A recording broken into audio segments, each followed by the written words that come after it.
You have to understand that the people making this decision, it's a small group of 8 people. So we kind of find it hard to accept that a majority vote of 8 people gets to decide on the health of thousands of students in our board. David Menzies for Rebel News here in Oakville, Ontario. And folks, before I get to our report, if you can, please go to journalistdefensefund.com. If you're able to, make a donation. Sometimes we need bodyguards, sometimes we have to pay lawyers' fees, but we require your support so that we can continue to bring you the other side of the story. Well, I'm here in the town of Oakville, and I'm with Steve Rodriguez. And Steve, you represent a group that is concerned about a new masking initiative that the Halton Catholic District School Board wants to pursue.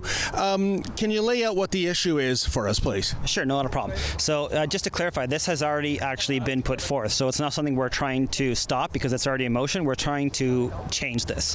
So what happened is, prior to school starting, myself and other parents in the board received an email from the board letting us know that we had to choose at that time whether or not our children would be attending school or proceeding with the remote learning option.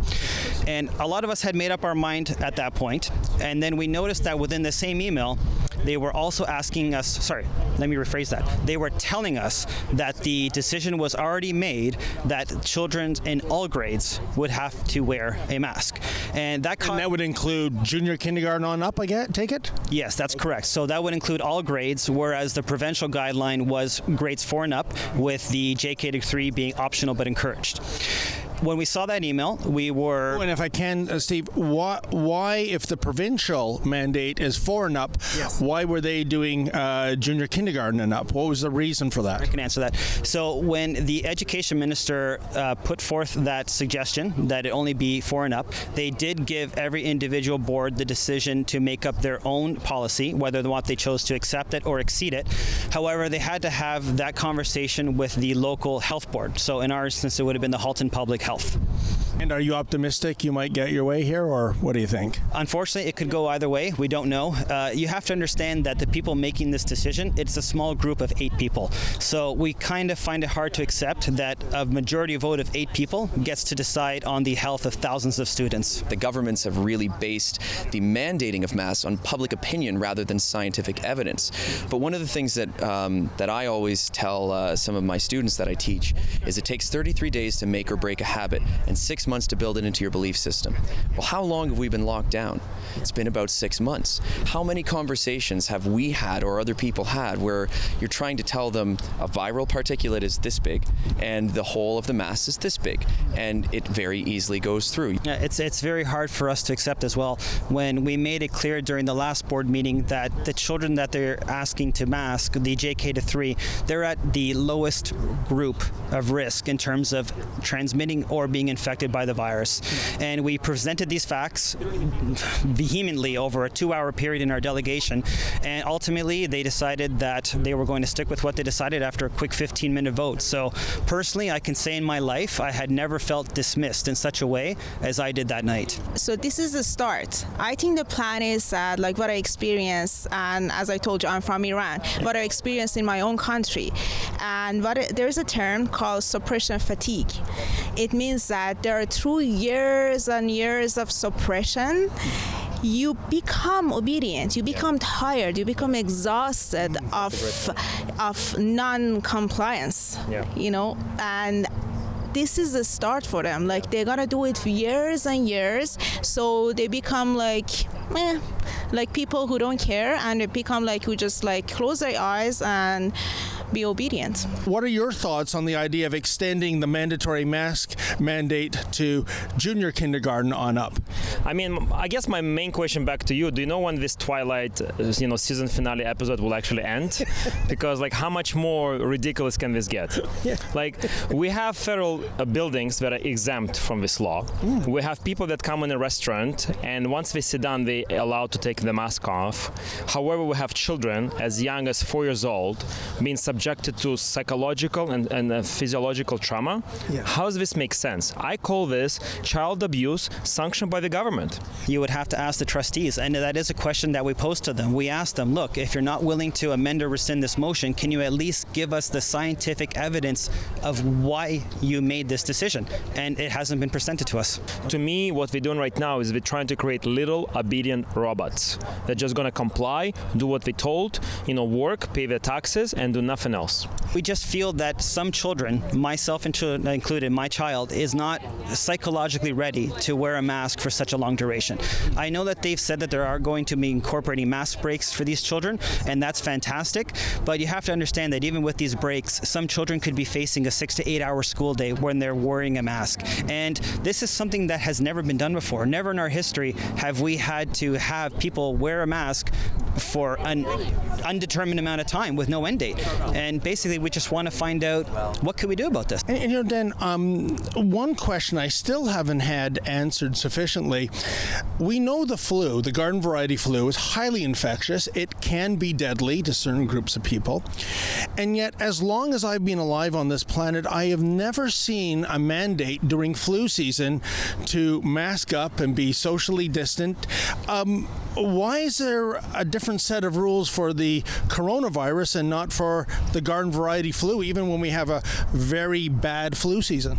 Well, it's another great question, and I mean, we know that in 2018, the Ontario Nurses Association won a legal battle to say that the nurses don't have to, number one, wear masks, number two, get vaccinated.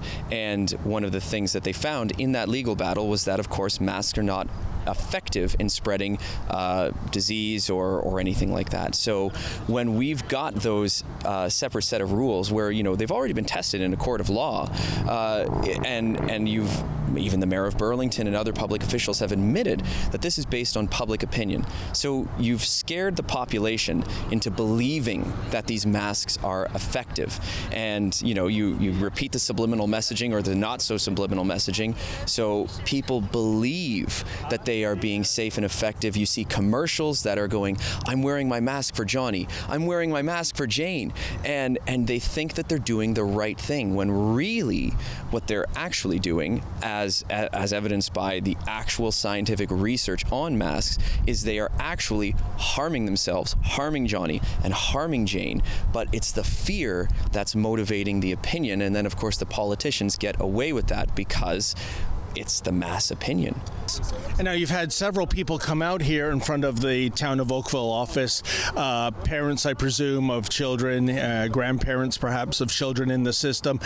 The question, I guess, is, Steve, is this: what kind of critical mass do you have in terms of supporting the idea of not having these young children wear masks? Or do you think perhaps the majority of parents, they're on board with what the school board is pursuing? So I can tell you personally that in the petition that I put forward, which had approximately 2,200 supporters, we did do the geographical analysis, and about 850 of those were in our Halton region. And so I can safely say that at least 850 parents support my small petition that I started on my own. My petition.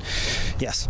So, but I guess, that's just a small sampling. I mean, if... yes, to your other question, for the other parents, I will not mention names. However, I have been told, and this is quite a sad statistic, that unfortunately the vast majority of parents, upwards to 80% of them, do not partake in their child's education.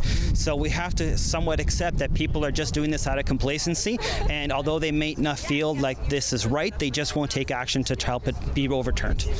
Is it maybe a political and media narrative that's driving parents to say, yeah, it's a good idea to have our children masked up, when in fact it might be doing more harm than good?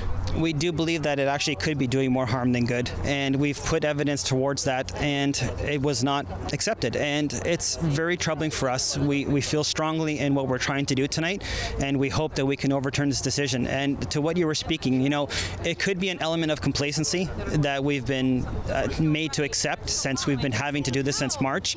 However, in our case specifically, we have put forth the medical evidence supporting our state, where we don't believe that these children are in in a high risk group, and there could be more damage rather than preventative done by them having to wear a mask for such long periods. And Steve, I'm not familiar with the laws in Halton region, but would a medical exemption be accepted in these schools as a reason for a child not to wear a mask? Yes, from what I understand, some schools do need a direct evidence medical backed reason. Some schools are having an exemption with as simple as a parent's signature. So it does vary.